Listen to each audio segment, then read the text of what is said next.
안녕하세요 여러분, 성공합시다. 오늘 제목을 제가 행복하게 사는 심플한 비법이라고 정했는데요. 정말 말씀은 정말 심플하고 우리 삶의 모든 필요한 비법들을 다 알려주는 것 같아요. 자, 우선 하나님이 사람을 어떻게 지으셨냐를 생각해야지만 행복해질 수 있는데요. 사람을 홀로 두는 것을 기뻐하지 않으시고 사회를 이루고 관계를 통해서 행복을 누릴 수 있도록 만드셨어요. 그리고 그 사회의 가장 작은 단위가 가족이죠. 우리는 크고 작은 사회에 속해서 살아가고 있는데 이때 관계가 좋아야지만 우리는 행복할 수 있어요. 그러니 오늘 본문에 나오는 관계 회복의 팁은 행복한 삶의 비법이라고 말할 수 있죠. 우선 본문을 보기 전에 당시 시대적인 배경을 좀 알아야 되는데요. 당시 여자와 아이들의 인권은 정말 바닥이었어요. 우리가 생각하는 거 이하였어요. 심지어는 유대인들은요, 아침 매일 기도할 때마다 이방인과 종과 여자로 태어나지 않게 해주셔서 감사합니다, 이런 기도를 드렸대요. 그래서 이방인과 종과 여인들은요, 증인이 될 수도 없었고요, 어떤 법적인 권리도 없었고요, 남편이 처분할 수 있는 재산쯤으로 여겨졌어요. 이것은요, 헬라 세계도 마찬가지였어요. 이런 시대적 배경 하에서 여자, 어린이, 종에 대한 인권을 존중하라는 말은요, 가히 천지가 개벽할 만한 혁명적인 발언이었어요. 이런 배경을 전제로 해서 이제 본문 안으로 들어가 볼게요. 18절. 아내들아 남편에게 복종하라. 이는 주 안에서 마땅하니라. 남편들아 아내를 사랑하며 괴롭게 하지 말라. 가장 먼저 부부에 대한 관계 팁을 주는데 만만치 않죠. 아내들은 남편한테 순종하래요. 이것이 주 안에서 합당하대요. 또 남편들은 아내를 사랑하고 모질게 대하지 말래요. 아주 쉬운 것 같지만 굉장히 첫 문장부터 난항이에요. 이 내용은 에베소서에도 있잖아요. 에베소서에서는 심지어 아내가 남편에게 하는 것을 주님께 하듯이 하라고 했어요. 그냥 이거를 그냥 말 그대로 받아들이면 굉장히 거부 반응이 있고 이게 뭐지? 이런 생각이 들지만요. 이 아내와 남편의 지침은 첫째, 역할의 다름, 두 번째, 책임 있는 권위라는 두 개념을 전제해야지만 바르게 해석이 되고 적용될 수 있어요. 아내가 남편에게 순종해야 하는 이유는요, 창조에 기인하고 있는 남편이 아내의 머리됨이고요, 구속에 기인한 그리스도가 교회의 머리됨과 연관되어 있어요. 먼저 창세기 2장에 보면 남자를 만드시고 그 안에서 뼈를 꺼내서 여자를 만드시죠. 그리고 그 역할을 돕는 배필이라고 하셨어요. 그래서 여자는 남자에게서 나고 또 남자는 여자에게서 나는 서로 의존 관계가 되었죠. 이것이 사람을 지으실 때 만드신 원리예요. 이 둘은요, 삼위 하나님이 서로 사랑으로 관계하듯이 사랑으로만 관계해야 했어요. 그리스도가 교회에 보여준 목숨을 내준 사랑이 전제되어야 했고, 아내는 그 사랑에 대한 반응이 순종이라는 뜻이죠. 그러니 이 순종은요, 억압이나 굴욕적인 순종이 아닌 우리 존재를 더 빛나게 하고 나를 더욱 나답게 하는 순종이고요, 그리스도께 하는 순종처럼 우리에게는 기쁨이고 감사인 순종이에요. 아내의 의무와 특징이 순종이라면요, 남편의 의무와 특징은요, 사랑이에요. 그것도 보통 사랑이 아닌요, 사람 사이에서 이루어지는 계산적이고 적당한 이기적인 그런 사랑이 아닌 그리스도가 교회를 위해서 목숨을 내준 사랑, 그런 사랑으로 아내를 사랑하는 거예요. 또 이 사랑은요, 언약에 근거한 변함없는 사랑이죠. 그러니 결혼은요, 그리스도 안에서 한 몸이 되는 연합의 관계예요. 너무 잘 이해가 되시죠? 그런데 이 이론은 이해가 되지만 막상 닥치는 현실은 쉽지가 않죠. 끊임없는 자기 희생이 따라야 하고 다름을 인정해야 하고 오래 참으면서 서로를 용납해야 해요. 우리 타락한 본성이 나 중심으로 생각하게 하고 모든 것을 내 관점으로 세팅하기 때문에 같이 연합한다는 것은 정말 만만치 않은 여정이에요. 그러나 그때마다 주님께서 나를 위해서 죽으신 희생적인 사랑을 기억하며 나를 죽이고 배우자를 살리는 연습을 해야 해요. 그러다 보면 놀랍게도 둘 다 살아나는 기적이 일어나요. 서로의 다름을 인정하는 사랑의 연합으로서의 하나됨. 진짜 놀라운 경지예요. 하나님께서 이 놀라운 기적의 세팅을 매일 붙어있는 부부관계 속에 넣어 놓으신 것 자체가 우리에 대한 기대가 얼마나 큰지를 느낄 수 있게 해요. 자, 20절 자녀들아 모든 일에 부모에게 순종하라. 이는 주 안에서 기쁘게 하는 것이니라.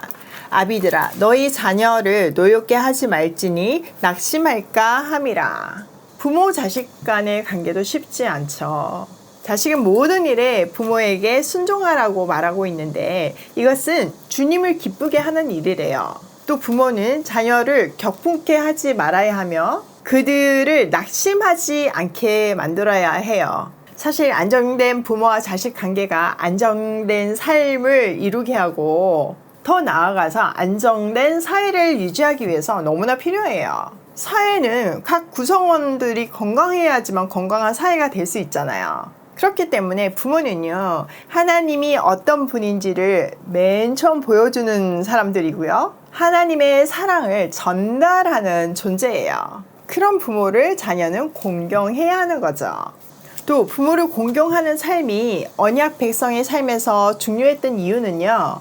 부모의 권위는요. 스스로 난 것이 아니라 하나님께로부터 위임받은 것이기 때문이에요. 그러니까 이 명령은요, 뭐 부모가 이상한 명령을 해도 다 순종해야 한다 이런 의미가 아니고요. 에베소서에서 말하고 있듯이 기본 전제가 주 안에서임을 기억해야 해요. 말씀과 대립되지 않은 범위 내에서의 순종이죠.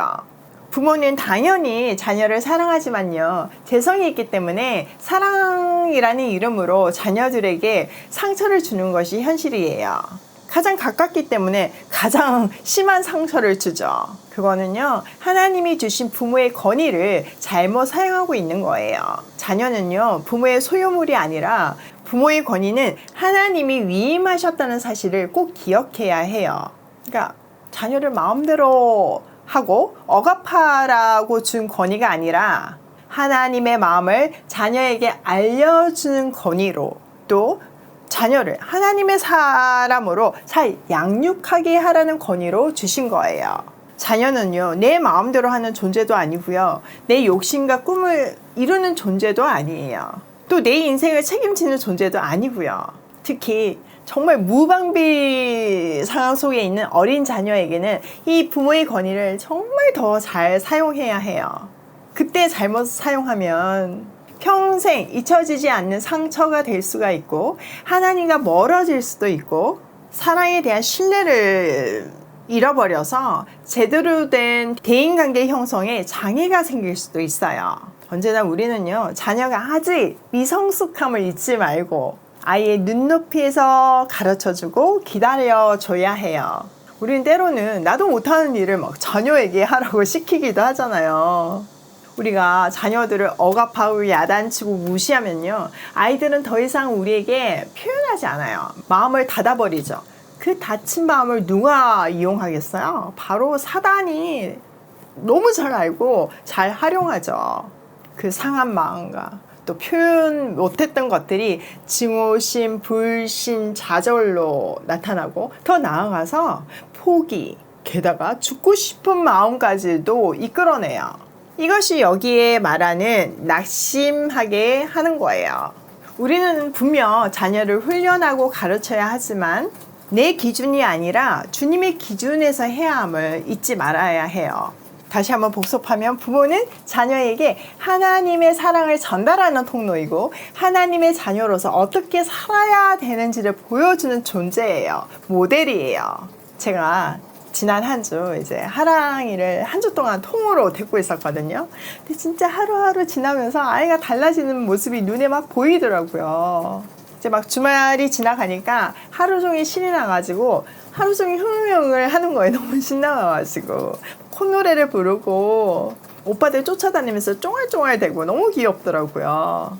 그리고 그냥 걷지도 못해요. 막 통통통 튀면서 막 다니더라고요. 그리고 어른들한테 인사시키는 게 참 어려웠거든요. 아무리 시켜도 인사를 안 하고 또 고집이 세니까 시키는 거 절대로 안 해요. 근데 이 아이한테 그래도 가르쳐야 되니까 계속 가르쳤죠. 근데 이 아이한테 사랑으로 가득 채워지고 또 우리가 뭐 항상 인사를 잘하는 사람들이다 보니까 계속 보잖아요. 그러니까 그걸 배워서 이제는 사람들 만나면 인사를 너무 잘하는 거예요. 아침에도 수희 아저씨한테 그 수희 아저씨 이 방에 있잖아요. 고개 막 이렇게 내밀고 안녕하세요 하고 인사해가지고 아저씨가 너무 귀여워서 어쩔 줄 몰라 하더라고요. 그렇게 예쁨 받는 짓을 하니까 또 사랑이 또 오죠.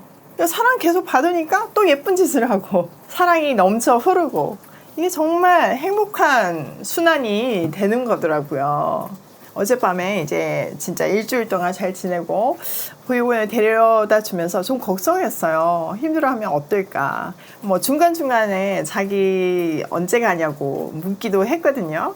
계속 스케줄을 체크를 하더라고요. 근데 그래서 일정을 뭐 계속 여러 번 반복해서 얘기해 줬어요. 다시 가야 되지만 이모가 또 데리러 갈 거니까 걱정하지 말라고. 이모가 약속 어긴 적 한 번도 없지 않냐고 이렇게 했더니 안심을 하면서 또 아쉬워도 하고 막 그러더라고요. 근데 드디어 그날이 됐을 때 아쉬워하면서도 그 콧노래가 그치지가 않는 거예요. 가는 도중에도요. 그리고 도착하자마자 선생님들한테도 얼마나 살갑게 대하는지 이제 그 모습이 너무 감사했어요. 막 사랑이 넘치는 게 보이더라고요. 원래 까치공주였거든요. 보육원에서도 애가 너무 부드러워졌다. 정말 사랑받는 티를 팍팍 내면서 선생님들한테 대한 태도도 달라졌다. 이런 말을 하시던데 정말 눈에 보이더라고요.